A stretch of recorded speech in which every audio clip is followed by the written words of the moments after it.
नमस्कार दोस्तों, आशा करता हूँ आप सबकी तैयारी बीएसटीसी की बहुत अच्छी चल रही होगी।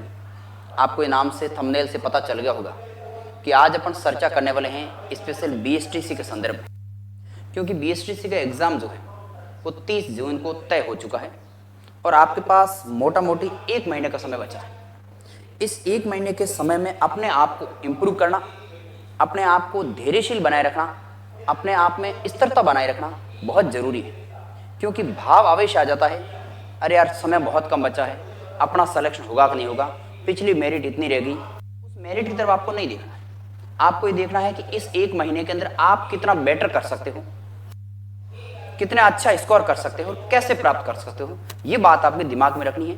और इसी पर चर्चा करने के लिए विशेष रूप से बीएसटीसी का जो ओवरऑल सिलेबस है काफ़ी लेंथी सिलेबस है, लेकिन लेंथी सिलेबस को अलग अलग पार्टों में डिवाइड करना है, किस टॉपिक को कितना ज़्यादा वेटेज देना है, पिछले जो एग्जाम्स हुए उसका ट्रेंड क्या है, उसके अकॉर्डिंग आपको पढ़ना है, ताकि कम समय के अंदर आप अपेक्षा से अधिक अच्छा स्कोर प्राप्त कर सकें।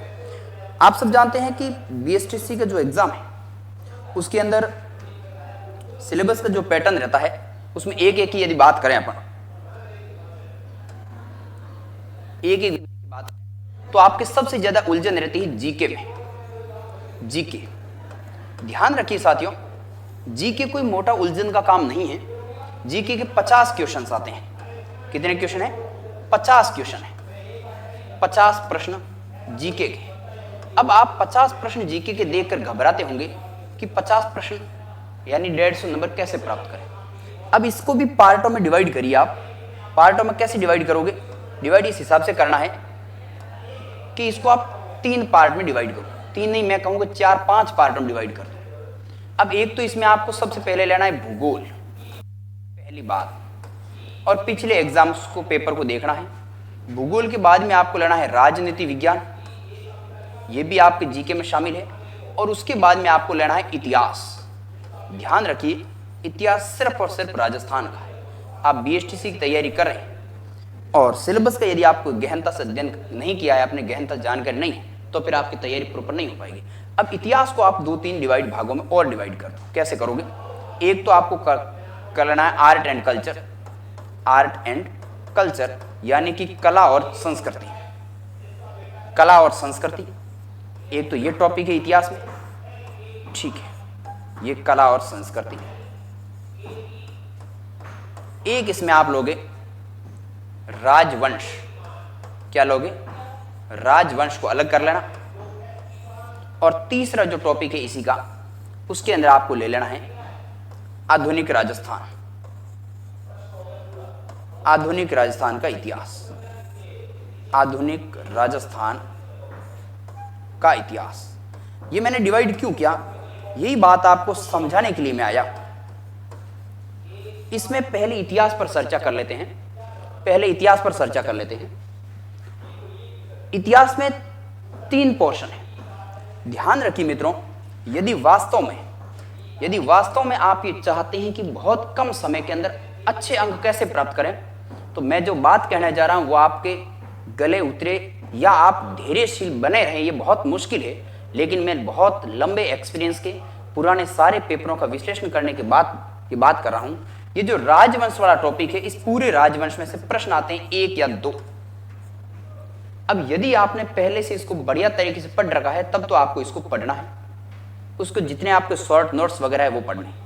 लेकिन एक बात और ध्यान रखिए, यदि आप कोचिंग के चक्कर में थे या कोचिंग में गए, बुरी बात नहीं, कोचिंग जहाँ आपको बहुत कम समय के अंदर 12th पास विद्यार्थी जो आते हैं उनको कम समय में इतना सारा जो जीके है वो पढ़ने के लिए अपने आप को तैयार करना बहुत मुश्किल है, इसलिए आप कोचिंग किसी अच्छे शिक्षक का सहारा लेते हैं। लेकिन राजवंश में आपको ये देखना है कि आपके यदि 7, 8, 10, 12 पेज है तब तक तो उसको आप रिवीजन करिए। यदि कोचिंग की तरफ से 50 पेज से ऊपर का मैटर यदि केवल राजवंश के साथ में लिखाया है तो आपको ध्यान रखना इस राजवंश को आपको नहीं पढ़ना। 1 या 2 प्रश्न आएंगे और 1 या 2 प्रश्न की जो मेहनत है वो आप यदि इस बाकी वाले भाग पर लगा दोगे तो आपके 10 प्रश्न सही हो जाएंगे। उसमें आप जितनी मेहनत लगाओगे जरूरी नहीं उसमें भी 2 प्रश्न सही हो जाए। तो मेरा यह मानना है कि 1 महीना कम समय देखते हुए आप इस इतिहास वाले राजवंश वाले टॉपिक को मत पढ़िए। फिर आता है आधुनिक राजस्थान का इतिहास, बहुत इंपॉर्टेंट है।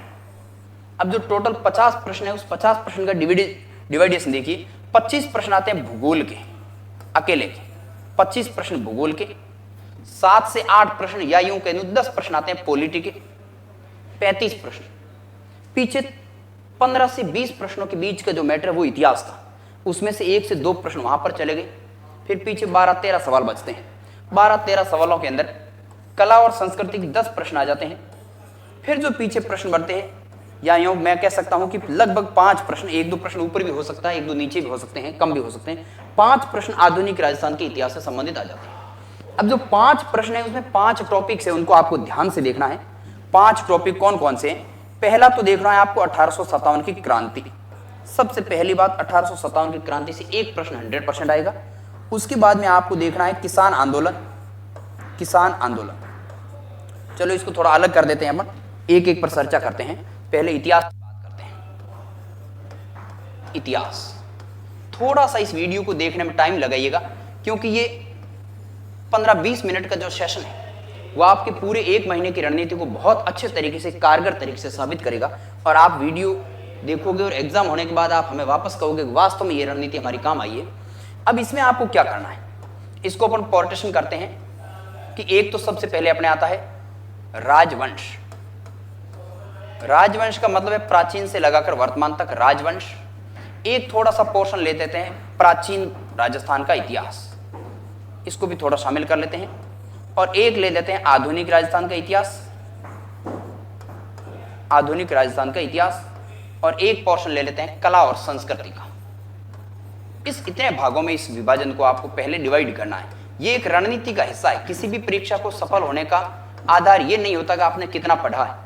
12वीं पास विद्यार्थी भी इस तरीके से चाहते हैं, सोचते हैं कि मैं बहुत बड़ी गाइड लेके आऊँ, बहुत बड़ी जो गाइड है मार्केट में वो लेके आए, उसके ऊपर लोगो लगा रखा है BSTC PTT, सिर्फ 1 महीने में तैयार करें और उसके जंजाल में आप फंस जाते हो और हमारी जिंदगियां निकल जाती है उस किताबों को, इतनी पोथियों को पढ़ने के लिए नहीं पढ़ पाते।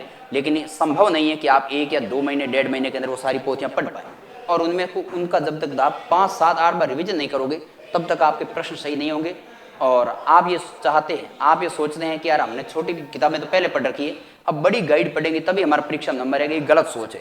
ठीक, छोटी छोटी किताबों से मनोवैज्ञानिक दिमाग है वो भी तैयार रहता है मनोवैज्ञानिक तरीके से, कहा अब मेरे को इतना ही पढ़ना है। लेकिन बड़ी पोथी होती है 7-8 दिन तो अपन जोश जोश में पढ़ लेते हैं और 10वें दिन उसका मन भी नहीं करता, उठते भी नहीं है। तो कला और संस्कृति का जो पोर्शन है इसको थोड़ा ज्यादा वेटेज देना है, क्योंकि कला और संस्कृति के कम से कम जो प्रश्न आते हैं वो आएंगे 10 प्रश्न कम से कम। कितने? 10 प्रश्न। दूसरा ये जो पूरा पोर्शन है, इस पूरे पोर्शन के आएंगे 10 नंबर। मोटे रूप में आ तो कम भी सकते हैं, 5 से 10 के बीच में, 5 से 10 के बीच में इस पूरे पोर्शन से नंबर है। अब एक तरफ कला और संस्कृति अकेली 10 सवालों की है, 30 नंबर की है। दूसरे से पूरा राजवंश, प्राचीन, आधुनिक, ये भी इतना है। अब इनमें भी देखिए ये जो दोनों के पोर्शन है, ये प्राचीन और आधुनिक, प्राचीन और राजवंश, ये दोनों है 5 प्रश्नों के। जबकि ये आधुनिक राजस्थान का इतिहास है, जो आधुनिक राजस्थान, ये अकेला है 5 अंकों का, 5 प्रश्न का, यानी 5 से 15 नंबर का। अब आधुनिक में क्या क्या आता है ध्यान रखिए। आधुनिक में एक तो आपको पढ़नी 1857 की क्रांति, एक पढ़ना है किसान आंदोलन, किसान आंदोलन, और तीसरा पढ़ना है प्रजा मंडल। क्या पढ़ना है? प्रजा मंडल। और सबसे इंपॉर्टेंट जो बात है वो है राजस्थान का एकीकरण। राजस्थान का एकीकरण। कितने टॉपिक हो गए? 4 टॉपिक हो गए, और 4 टॉपिकों में से 5 प्रश्न आएंगे। कितने? 5 प्रश्न। अब इतिहास के संदर्भ में एक एक विषय, थोड़ा सा लंबा सेशन रखो, लेकिन एक एक विषय को बहुत गहनता से सर्जरी करेंगे अपन कि वास्तव में अपन को 1 महीने में कितना पढ़ना है, क्या पढ़ना है। अब यहां पर राजवंश के 2 प्रश्न, 2 से 3, या प्राचीन के, इन दोनों को मिलाकर 5 प्रश्न आते हैं। और प्राचीन बहुत लंबा है, बहुत लंबा है, और ये आप तय मानिए कि जीके में 50 में से 50 प्रश्न सही कर दे, संभव नहीं है।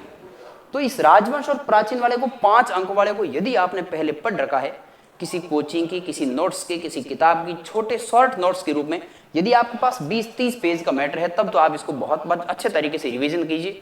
यदि आप ये देखते हैं कि उसमें कम से कम 100 पेज से अधिक का मेरे पास मैटर है, तो मेरा यह मानना है दोस्तों, इसको आप छोड़ दीजिए, क्योंकि इसमें से 1-2 प्रश्न तो ऐसे आएंगे, बहुत सरल आएंगे, जो हर बच्चा करे। जैसे राठौड़ राजवंश का संबंध किस रियासत से था, या जोधपुर के संस्थापक कौन थे, उदयपुर के संस्थापक कौन थे, ठीक, बीकानेर के संस्थापक कौन थे।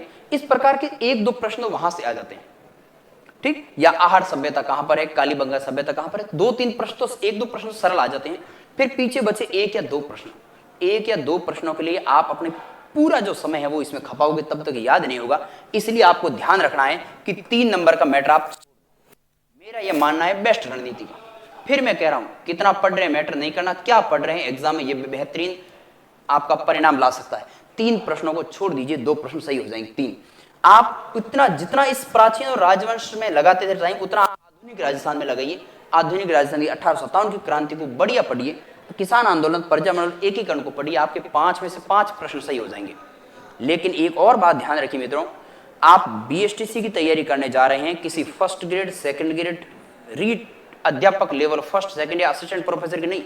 इसलिए आपको ध्यान क्या रखना है, आपको बिल्कुल सरफेस नॉलेज चाहिए, बहुत सतही नजर नॉलेज चाहिए, बहुत ऊपरी नॉलेज चाहिए। तो इसको अब बहुत ऊपरी तौर पर पढ़ना है।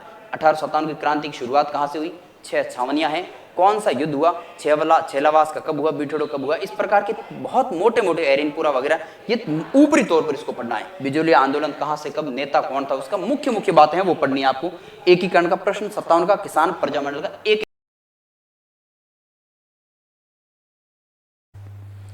इस प्रकार जो राजस्थान का इतिहास है, इसके संदर्भ में अपन जो चर्चा की है वो आपके लिए बहुत कारगर सिद्ध हो सकती है यदि वास्तव में आप इसको फॉलो करें। तो कला संस्कृति पर ज़्यादा जोर दीजिएगा, राजवंश और प्राचीन पर बहुत कम ध्यान दीजिएगा कि 2 से 3 प्रश्न आपको छोड़ने, इतनी तो रिस्क लेनी पड़ेगी। और आधुनिक जो राजस्थान है इसका फुल जोर दीजिए, यानी इतिहास में आपको 2 पोर्शन बड़े स्तर पर पढ़ना है, राजस्थान की कला संस्कृति और राजस्थान का आधुनिक राजस्थान का इतिहास। अब अगला टॉपिक क्या है, अगला टॉपिक देखिए, उसके बाद में दूसरा आता है इतिहास। इतिहास पर चर्चा करते हैं थोड़ी सी, चलिए भूगोल पर, इतिहास हो गया। ज्योग्राफी पर चर्चा करते हैं। भूगोल बहुत इंपॉर्टेंट, 20 से 25 प्रश्नों का मार्जिन रखता है। आपके जो जीके के प्रश्न आएंगे उसमें सबसे ज़्यादा योगदान किसी विषय का है तो ज्योग्राफी, भूगोल का रहता है।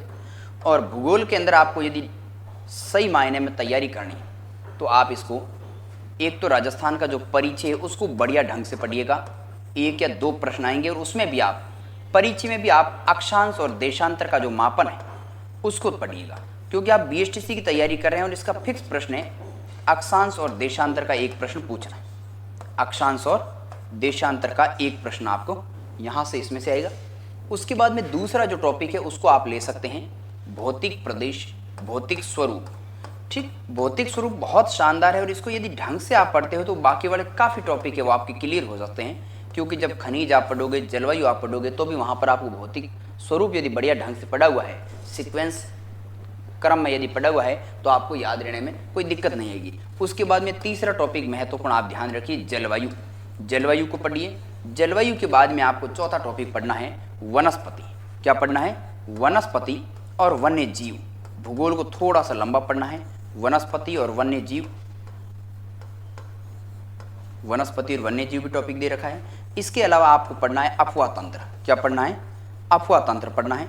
इसके अलावा कौन कौन से टॉपिक है उसके बारे में ध्यान दीजिएगा। आपके इसमें राजस्थान की जलवायु है, राजस्थान की मिट्टी की चर्चा करनी है आपको, मृदा बहुत जरूरी। मैं हालांकि अभी टेस्ट सीरीज ऑनलाइन शुरू कर रहा हूँ, यानी यूट्यूब पर एक टेस्ट सीरीज लेके आ रहा हूँ, उसके माध्यम से ज्योग्राफी का आपका पूरा रिवीजन हो जाएगा। जैसे ही एक प्रश्न होगा उसके इर्द गिर्द कौन कौन से प्रश्न बढ़ते हैं वो सारी चर्चा मैं उसमें कर दूंगा। उसके अलावा आपकी इसमें राजस्थान के वन्य जीव अभ्यारण्य हो गए, वनस्पति, मिट्टी और जलवायु, ये प्रमुख है। इतने पर आपको ध्यान देना है। बाकी परिवहन वगैरह, पर्यटन है वो कला संस्कृति में आ जाएगा, भूगोल में अलग है, उसको याद नहीं करना आपको। इसके अलावा उद्योग है, खनिज, ऊर्जा संसाधन, पशु संपदा और जनगणना वगैरह। ये तो जनगणना को थोड़ा ध्यान देना है। खनिज को पढ़ना है अच्छे तरीके से। खनिज यानी मोटे रूप में ये कह सकते हो आप कि राजस्थान के भूगोल में 20 से 25 प्रश्न आते हैं। तो मेरा यह मानना है कि राजस्थान के भूगोल को बहुत बढ़िया तरीके से जीके के अंदर सबसे ज़्यादा समय देना है राजस्थान के भूगोल को। ठीक, 2 टॉपिक अपने क्लियर हुए। उसके बाद में तीसरा है राजस्थान की राज्य व्यवस्था। राजस्थान की राज्य व्यवस्था, और राज्य व्यवस्था के अंदर आपको राजस्थान की विधायिका, कार्यपालिका, न्यायपालिका यानी मुख्यमंत्री है, मंत्रिमंडल है, और जो प्रशासनिक व्यवस्था है, मुख्य सचिव वगैरह, इसके बारे में, और जो हाई कोर्ट है अपना उसके बारे में चर्चा करनी है। हल्के हल्के ऊपरी तौर पर मुख्यमंत्री की नियुक्ति कौन करता है, नियुक्त होता है, मनोनीत होता है, चुनाव कैसे होते हैं, एमपीज़ की संख्या कितनी है, एमएलएज़ की संख्या कितनी है, कैसे चुने जाते हैं, चुनाव पद्धति क्या है, ठीक है, नवीनतम डाटा में महिलाएं कितनी चुनी गई है, ये इस प्रकार छोटे छोटे सुप्रीम कोर्ट जो सॉरी जो हाई कोर्ट है, हाई कोर्ट के बारे में जो रेट वगैरह है उसके बारे में थोड़ी थोड़ी जानकारी रखनी है आपको। तो यानी कि राजस्थान का राज्य व्यवस्था उसको भी हल्के में पढ़ना है, ज़्यादा गहराई पढ़नी, बहुत सतही सरफेस नॉलेज आपको होना चाहिए, लेकिन थोड़ा सा ज़्यादा पढ़ना है तो उसको भूगोल को, क्योंकि इसकी मार्जिन प्रश्नों का 20 से 25 रहता है और 5 से 10 प्रश्न कला सॉरी जो राज्य व्यवस्था उसमें से आ सकता है और बाकी वाले जो प्रश्न है राजस्थान कला और संस्कृति इतिहास रहता है। उसके बाद में ये 150 प्रश्न का मामला हुआ, 50 प्रश्न का मामला हुआ। इसके अलावा और क्या टॉपिक, उसके बारे में भी ध्यान दीजिए। इसके अलावा आपको पढ़ना है दूसरा टॉपिक आपका है हिंदी और इंग्लिश का भाषा का। इसको मैं थोड़ा सा डिवाइड कर दूं आपके भाषा का, भाषागत ज्ञान आपको क्या होना चाहिए। आपको सब पता है कि भाषा के 50 प्रश्न आते हैं, कितने 50 प्रश्न आते हैं और 50 प्रश्नों का डिवाइडेशन आपको 2 भागों में करना है। कितने भागों में करोगे आप, 2 भागों में 50 प्रश्नों का डिवाइडेशन करना है। और 2 भाग कौन कौन से करोगे, एक तो आपको करना है हिंदी, एक तो या तो आप हिंदी ले सकते हैं या आप संस्कृत ले सकते हैं, लेकिन राजस्थान के अधिकांश विद्यार्थी हिंदी विषय को चूज करेंगे और उसमें से दूसरा आता है अंग्रेजी।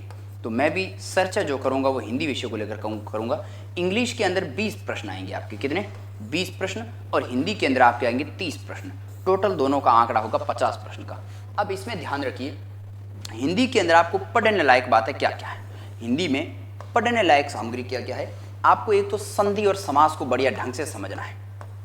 पहली बात, कम से कम 3 या 4 प्रश्न संधि के, 2 प्रश्न समास के, तो ये 2 महत्वपूर्ण है। संधि और समास को पढ़ना है। इसको किसी भी अध्यापक से या आपको कोई नोट्स वगैरह कोचिंग वगैरह जहाँ पर पढ़े वहाँ से बढ़िया तरीके से समझने पर आधारित समझना है। लेकिन उसके बाद जो महत्वपूर्ण बात है वो ये है कि एक तो विलोम शब्द, कौन सा विलोम शब्द, दूसरा आपको देखना है युग्म शब्द, तीसरा आपको देखना है पर्यायवाची शब्द, पर्यायवाची, और चौथा आपको देखना है शब्द शुद्धि, शब्द शुद्धि, शब्द शुद्धि, शब्द शुद्धि। ये 4-5 टॉपिक हैं। इनको आपको क्या करना है, ये किसी भी टीचर के द्वारा पढ़ाने लायक नहीं है, इनको स्वयं को आपको तैयार करना पड़ेगा। अच्छा, तैयार आपके प्रश्न आएगा सर इसको हम तैयार करें कहाँ से, आपको कुछ भी नहीं करना। 6ठी से 9वीं तक की जो किताब है बुक्स है उसके अंदर हर टॉपिक का, चाहे विलोम शब्द है उसका 1 या 1.5 पेज दे रखा है, युग्म शब्द का भी 1-1.5 है, पर्यायवाची का 1-1.5 पेज दे रखा है, शब्द शुद्धि जो है उसमें आपको क्या करना है, उस किताब में से पढ़ना है और पढ़ने में जो आपको लगता है कि ये तो मेरे को पहले से आते हैं उनको छोड़ देना है, जो आपको नहीं आते हैं उनके ऊपर गोला करना है और उसको अलग से अपनी रफ कॉपी के अंदर लिख लेना है और उसको बार बार प्रैक्टिस करना है। कम से कम 4-5 बार रफ कॉपी में लिखना है ताकि लिखते लिखते आपके शब्द शुद्धिकरण है वो उसमें रट जाएगा, याद हो जाएगा। फिर मैं कहता हूँ शब्द शुद्धि समझने लायक कुछ भी नहीं, विलोम शब्द, युग्म और पर्यायवाची और शब्द शुद्धि इनको आपको याद करना है। और याद करने के सोर्स 9 से 12 तक की जो हिंदी ग्रामर की किताब आती है उससे बाहर आपको कुछ नहीं पढ़ना।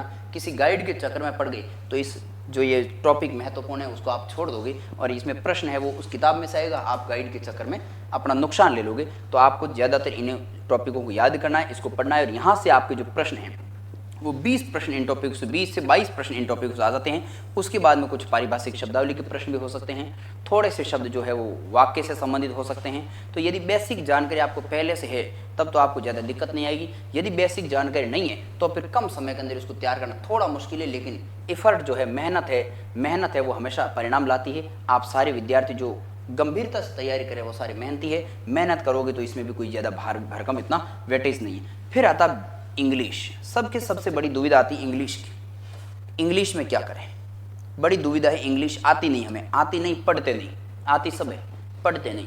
क्लास 9th और 10th का एग्जाम देने जाते हैं तो उससे जस्ट 5 दिन पहले 4 दिन पहले इंग्लिश को विषय को खोलते हैं और हिंदी या बाकी जो सामाजिक मैथमेटिक्स साइंस को पूरी साल पढ़ते हैं, फिर पढ़ कहते हैं इंग्लिश नहीं आती, आती सब है।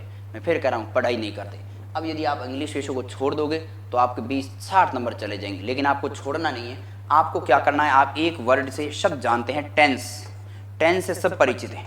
अच्छा, टेंस का मतलब क्या, टेंस को आप कैसे पढ़ोगे, टेंस का मतलब है आपके 2 से 3 प्रश्न आएंगे, 2 से 3 प्रश्न आएंगे तो उसको करना कैसे, आपको क्या करना है, टेंस जितने भी है प्रत्येक 4-4 पोर्शन है, 12 प्रकार, उन 4 पोर्शन 12 पोर्शन में उसकी वर्ब की पहचान करनी है। यानी कि सबसे लास्ट में जो वर्ड आते हैं, क्योंकि अपन सारे समझ तो सकते नहीं, इतनी वोकैब तैयार नहीं कर सकते, पीछे जो वर्ड आते हैं एगो है, यस्टरडे है, एवरीडे है, डेली है, है ना। इस प्रकार के जो वर्ड आते हैं वो अपने को ये रूटीन तय कर देते हैं कि अब अपने को ये जो काम हो रहा है कौन से युग का है, कौन से काल में हो रहा है, कौन से टेंस का है, तो वहाँ से अपने इसको पकड़ सकते हैं। और ये लगभग वर्ब जो है लगभग 15-20 वर्ब ऐसे होगी, 30 के आसपास शब्द होंगे जिनको आपको याद करना है। तो आप कुछ भी नहीं आया तो टेंस में 3 प्रश्न आएंगे, कितने, 3 प्रश्न आएंगे, और उन 3 प्रश्नों को आप इस प्रकार अच्छी तरीके से याद कर सकते हैं। अब आपके दिमाग में सर लाए कहाँ से पढ़े, कहीं से भी पढ़े, कोई भी सोर्स। मैं तो ये कहता हूँ 7वीं क्लास की कोई पास बुक की तो भी पर्याप्त है, 12वीं क्लास की पास बुक है तो भी पर्याप्त है। यदि आपके पास किसी किताब में है, कोई गाइड लेके आई हुई है, ले आए हो आप पहले से, उस गाइड को यदि यूज़ ले रहे हो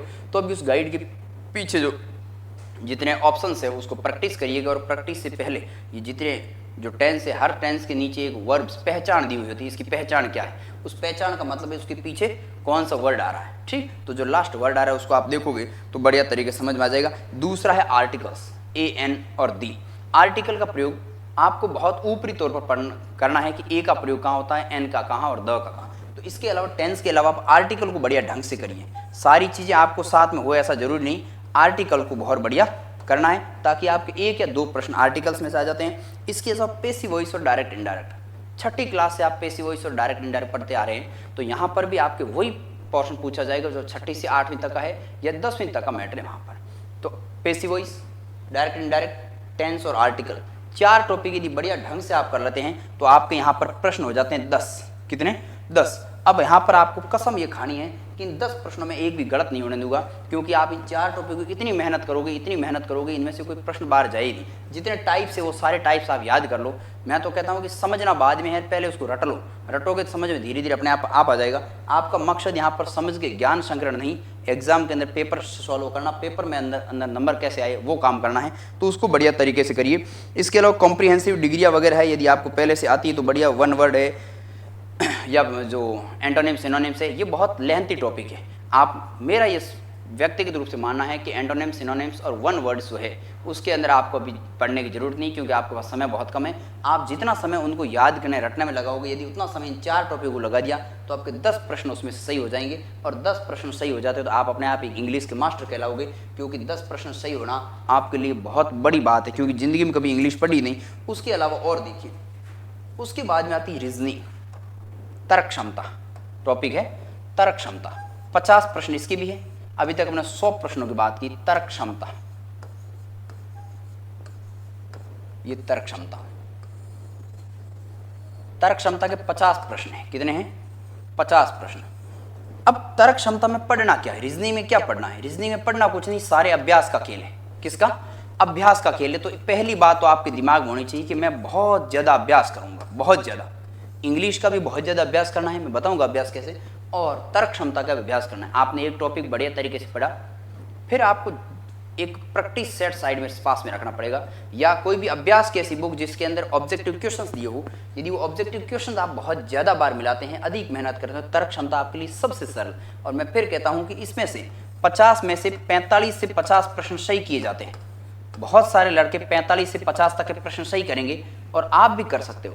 कारण क्या है, इसमें याद नहीं रखना पड़ता, अपना माइंड खेलना पड़ता है। और माइंड के लिए आप पहले से जो भी टॉपिक है जो सरल, जैसे घड़ी है, कैलेंडर है, बहुत सरल है, संख्या वाला टॉपिक है, या कोडिंग डी कोडिंग का है, बहुत छोटे छोटे टॉपिक है, वैन आरेख वगैरह है, इन टॉपिकों को इतना बढ़िया ढंग से तैयार करो कि अच्छा तैयार होता हो। तैयार कैसे करोगे, तैयार करने का एक ही तरीका है, सिर्फ और सिर्फ अभ्यास। अभ्यास के अलावा कुछ भी नहीं। आप यदि इसको किताब की तरफ पढ़ते जाओगे तो पढ़ने से टॉपिक तैयार नहीं होगा।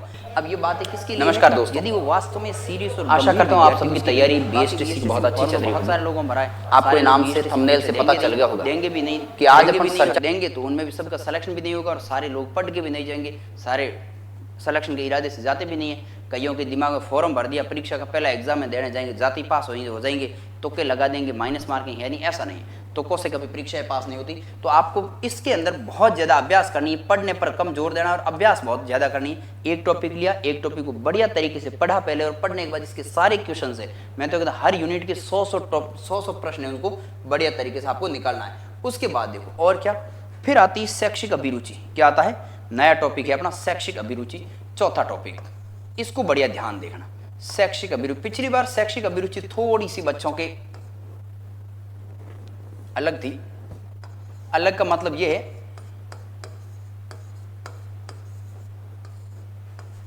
शैक्षिक अभिरुचि, अलग का मतलब यह है कि उसमें थोड़ी सी मनोविज्ञान शामिल थी, साइकोलॉजी थोड़ी सी उसमें शामिल थी। तो इस बार भी जब आप पढ़ो तो मनोविज्ञान का पहला टॉपिक मनोविज्ञान क्या है इसके संदर्भ में थोड़ी चर्चा कीजिएगा, क्योंकि आपको पता चल जाएगा मनोविज्ञान एक व्यवहार का अध्ययन है, उसमें बच्चों का अध्ययन ज़्यादा बाल केंद्रित शिक्षा पर ध्यान दिया जाता है। और फिर आप जो अपना टॉपिक है इसके जो सृजनात्मक क्षमता है, परिपक्वता है, नेतृत्व है, इन टॉपिकों पर जाओगे। हालांकि ये टॉपिक याद नहीं करना, इनको एक एक दो बार रीडिंग मारनी है, क्योंकि ये आपको सिर्फ आपको पॉजिटिव रहने के लिए सलाह देता है कि आपको कोई भी काम हो सिर्फ पॉजिटिव रहना है, सकारात्मक तरीके से सोचना है और सकारात्मक रहते हुए सिर्फ बच्चों के अकॉर्डिंग बात करनी है। वहाँ पर प्रश्न आ जाएगी शिक्षा पद्धति कैसी होनी चाहिए, विद्यालय के अनुसार होनी चाहिए या राज्य सरकारें हैं उनके अनुसार होनी चाहिए, शिक्षक के अनुसार होनी चाहिए, बालकों के अनुसार होनी चाहिए। तो आपको ध्यान रखना है बाल केंद्रित होनी चाहिए, यानी कहने का मतलब है कि सारे प्रश्नों का उत्तर बालकों पर होना चाहिए। शिक्षक का परम कर्तव्य क्या होना चाहिए, मुख्य काम क्या होना चाहिए, एक तो ये, या फिर कह देते हैं कि भाई क्लास के अंदर बच्चों का अनुशासन नहीं है, शिक्षक को क्या काम करना चाहिए। तो वो सारे जो काम दिए उसमें आपको देखना है कि सबसे बेटर काम कौन सा है, सबसे पॉजिटिव काम कौन सा है, वही काम उस शिक्षक का होता है। तो इस शैक्षिक अभिरुचि पढ़ते समय आपको एक शब्द ध्यान में रखना है, वो शब्द है पॉजिटिव। क्या है? पॉजिटिव शब्द आपको ध्यान में रखना है। पॉजिटिव यानी सकारात्मक सोचना। कभी भी एक मिनट भी नकारात्मक सोच लिया आपने तो फिर प्रश्न आपका गलत हो जाएगा। एकदम एक ही शब्द ध्यान रखना, सकारात्मक तरीके से सोचना।